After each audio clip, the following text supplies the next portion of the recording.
nyakubahwa Padiri mukuru wa Paruwasi ya Nkumba, Basaserdoti, nyakubahwa Sœur Directrice w'iri shuri ryacu, biyeguriye Imana mwese muri hano, nyakubahwa muyobozi waje uhagarariye ubuyobozi bw'umurenge wacu wa Kinoni, babyeyi, bashyitsi bahire, barezi, bakateshiste mwese muri hano, banje kubaramutsa mwese bifuriza ineza n'amahoro dukesha Imana umubyeyi wacu.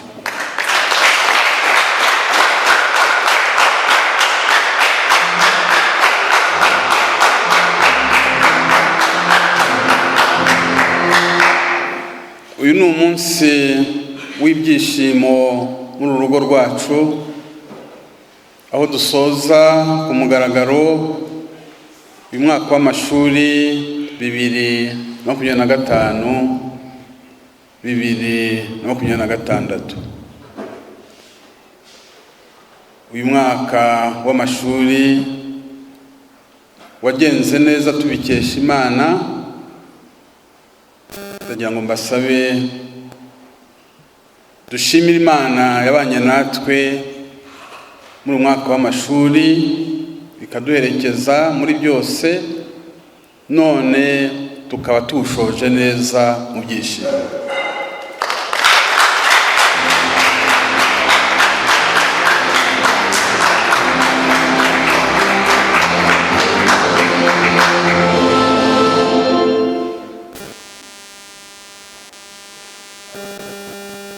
Uyu mwaka rero wagenze neza tubikesha Imana, yakoresheje abantu ku mpande zose.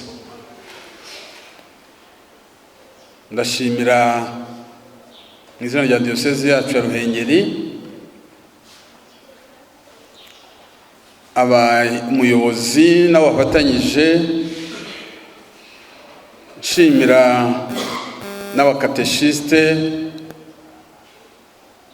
kubera umuhate, ubwitange byagaragaye muri uyu mwaka, kandi bikaba byagaragaye umusaruro mwiza twishimira mu mpera z'uyu mwaka, nk'uko tumaze kubigaragaza tubaha impamyabumenyi, kugira ngo tugere kuri uyu munsi. Hari benshi biyushya kuya, bavunitse, abitanze bose rero bo muri uyu mwaka w'amashuri kugira ngo urugo rwacu rugere ku ntego tubifuzaho. Muri uyu mwanya bakwiye kwishima, kandi natwe turabashima, tubasabira imigisha ku Mana kubera ibyiza byose dukesha umurimo mwiza, umurimo unoze bakoze, kandi bikaba byaratanze umusaruro mwese mwibonera. Nyakubahwa Sœur Directrice rero namufatanyije turabashimye kubera ko muhagaze neza mu butumwa mwahawe na Kiliziya, ubutumwa mwahawe n'umuryango, ubutumwa mwahawe na diyoseze. Ubu ngubu rero iyo dushoje umwaka w'amashuri, buri wese aba yishimira intambwe yagiye atera. Birumvikana hari abarangije uwa mbere bagiye kwinjira mu wa kabiri, hari abarangije uwa kabiri bashoje uru rugendo rwa hano muri imyaka yo kurerwa, kwigishwa no gufashwa muri byose. Intambwe ziterwa buri gihe ziba zihamagara izindi. bavandimwe abakateshiste muri mwaka wa mbere, mushoje umwaka wa mbere, turabashishikariza kongera imbaraga kugira ngo n'umwaka wa kabiri muzawurangize neza. Abarangije umwaka wa kabiri ni ukuvuga ko murangije amasomo yarateganyijwe muri iyi myaka ibiri. Icyo tubifuriza ni uko ubumenyi n'ubushobozi mwiyubatsemo byabagirira akamaro,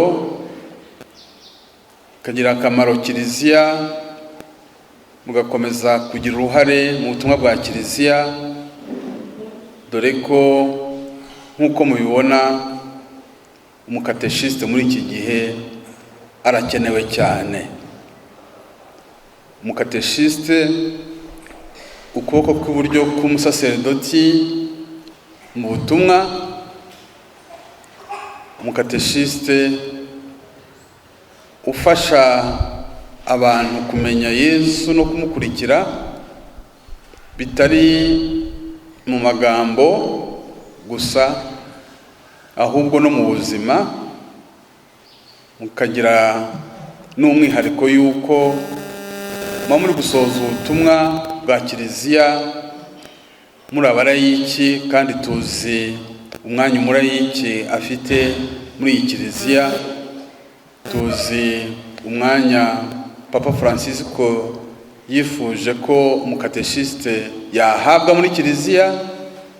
Birumvikana rero ko umwanya w'icyubahiro mufite muri Kiliziya nk'abarayiki, nk'abakateshiste, mugomba kuwuhagararamo neza, maze mugafasha, mugatanga ubufasha bwanyu mu bijyanye n'iyogezabutumwa, kandi mu byo mukora byose mukumva ko mukomejwe n'imbaraga zituruka ku Mana, Roho w'Imana ubamurikira kandi akabatera imbaraga.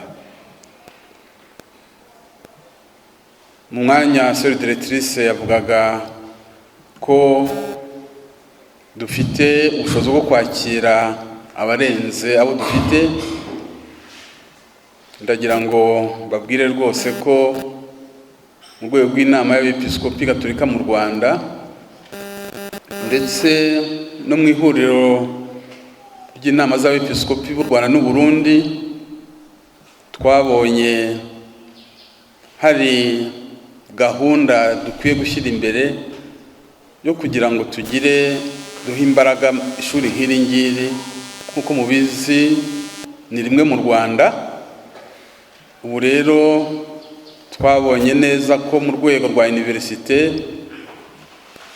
dufite iriya kaminuza Gatolika y'u Rwanda, ariko tugeze ku rundi rwego tubona harimo icyuho, ku buryo twifuza rwose ko haboneka uburyo bwo kugira ishuri rifite imbaraga, rirera umukateshiste ushoboye kwinjira mu butumwa muri iki gihe, kandi ari mu bwinshi no mu bwiza, bigatuma ubutumwa bwo gufasha abakristo cyane ibyiciro byose, koko haboneka abakateshiste bashoboye, abakateshiste bahuguwe kandi bafite ubushobozi bujyanye n'igihe turimo ndetse n'icyo iyi si y'ubu ngubu isaba. Tukomeje kureba uburyo iri shuri rya Nkumba rwose duhora dutekereza icyakorwa. Cyo nabasezeranya nuko tuzakomeza gushaka uburyo twabyongerera imbaraga kugira ngo rigire uruhare rufatika mu kwigisha umukateshiste ukenewe muri iki gihugu cyacu cy'u Rwanda. Mwamboneyeho rero gushimira diyoseze na paruwase abasaserdoti babonye ko abakateshiste forme bakenewe cyane, bakatwoherereza abanyeshuri kugira ngo tubategure neza. Icyo nasaba ni uko mwakurikiza urugero rwa paruwase ya Nemba, mukirinda gutanga muguna. Ubushobozi mufite bwose, mpereye kuri diyoseze yacu ya Ruhengeri, ndifuza ko buri paruwase rwose yagira uburyo bwo kohereza abaza kwiga hano, kuko barakenewe cyane muri iki gihe. Noneho nk'icyifuzo nuko diyoseze zose, paruwase zose zigize igihugu cyacu, ubwo twebwe twiteguye batwiyambaza kugira ngo dushobore gufatanya kurera umukateshiste ushoboye ujyanye n'ibi bihe. Gusoza rero, mfite ijambo mbwira abarangije. Muri imyaka 2 mwize byinshi, mwafashijwe muri byinshi, ndetse nuko mumaranye igihe binagaragara mu buryo hari n'impano zagiye zigaragaza, n'uburyo mubanye, n'uburyo mwishimira ibyiza mukesha Imana. Birumvikana ko ku mpande zose iyi myaka 2 mwungutse byinshi. Icyo tubasaba rero ni ukutazapfusha ubusa ibyiza mwahawe n'Imana. Ibyo mwakiriye bibafashe kugira ngo musoze ubutumwa bigwe neza umuryango w'Imana muri rusange. Ubu rero igihe cyo gutegurwa no gufashwa, umuntu yavuga ati turi kugana ku musozo, noneho ugikurikiyeho ni ubutumwa. Kandi nk'uko twabigarutseho mu kiliziya mu nyigisho, si ibyo muvuga n'ibyo mwigisha gusa, ahubwo ubuzima bwanyu bwose uko mubayeho, urugero mutanze mu buzima bwanyu bwa gikristo, bibere aho muhura nabo bose impamvu yo gushimira Imana, ndetse mu mvugo no mu ngiro mumekanishe Kristo, kandi aho muri hose mube urumuri n'umunyu w'isi. Ubu rero nkaba mbohereje ku mugaragaro mu butumwa, nkaba mbifuriza umugisha w'Imana, kandi Imana ikoresheje imbaraga zayo za Roho Mutagatifu izabaherekeze muri byose, maze ubutumwa muhawe na kiliziya muzabusohoze neza, maze Imana ihora isingizwa na muntu acungurwe. Mwese rero nongeye kubashimira, nshimira urugo uburyo rwateguwe neza uyu munsi, nshimira abitabiriye, nshimira abanyeshuri cyane cyane abakateshiste uburyo baduteguriye neza misa ntagatifu twahimbaje, n'ibi birori bitagatifu, birori bihire. Noneho n'ibyiza twasangiye byose ndabibashimiye, kandi mwese ndabifuriza umugisha w'Imana. Murakarama.